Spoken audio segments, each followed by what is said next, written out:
Like you mentioned TPA. Like, so what are third-party administrators? What are they supposed to be doing?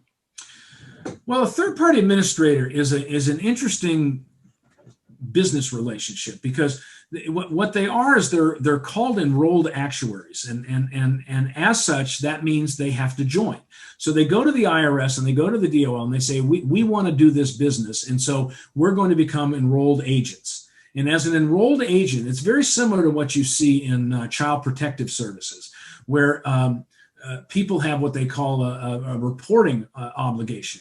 When you see things that aren't legal that are going on with children, you have an obligation to report that to the government, so the government can step in and take care of the children.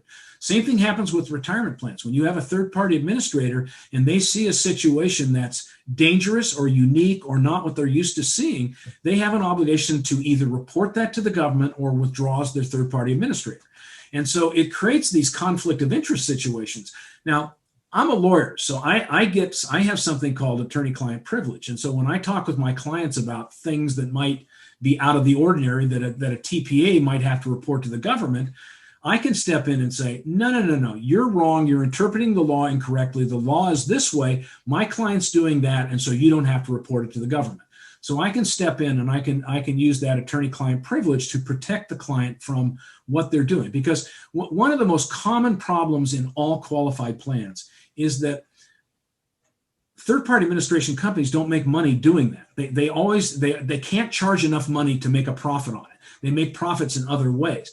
But what happens in those situations is it directly leads to a lot of decisions being made by the third-party administrator where they don't even ask HR whether they can do it. And let me use a very simple example to illustrate this. Almost and every plan that exists has this issue. What happens when you have a typical 401k plan is you go to the employee when they're hired, and then each year you come afterwards and you say, what would you like to put into the plan? And they say something like 10% of pay or $10,000. They pick whatever they want to do, but they give you a number and they say what it's going to be.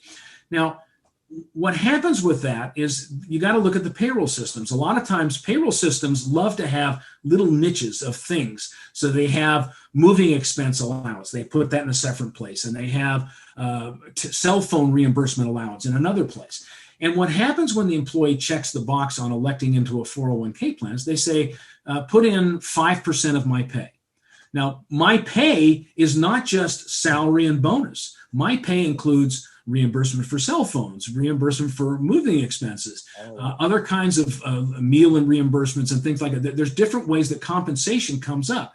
And what happens is when they say 5% of pay, they include all those reimbursement things, but the payroll department doesn't pay attention to that, and they don't withhold on cell phone reimbursements or automobile reimbursements. And so you have a disparity. So when the government looks at what the person makes on their W-2 and they multiply it by 5%, they've got a number that's lesser than what it should have been.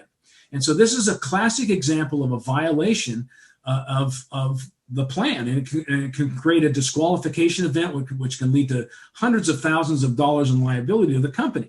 And it happens all the time, because what you have to do in these situations is you have to have your HR department talk with your human resources department and figure out what things get withholding and what things don't get withholding. Because very easily what you can do on your adoption agreement is you can say, we want this 5% to apply just to salary and bonus and nothing else. And that's what most people should do, but they don't do it. They don't think about it. They don't see it. And what happens is the government knows that happens all the time, and they come after. This is audited. Every audit I've ever done by IRS or DOL includes this specific issue.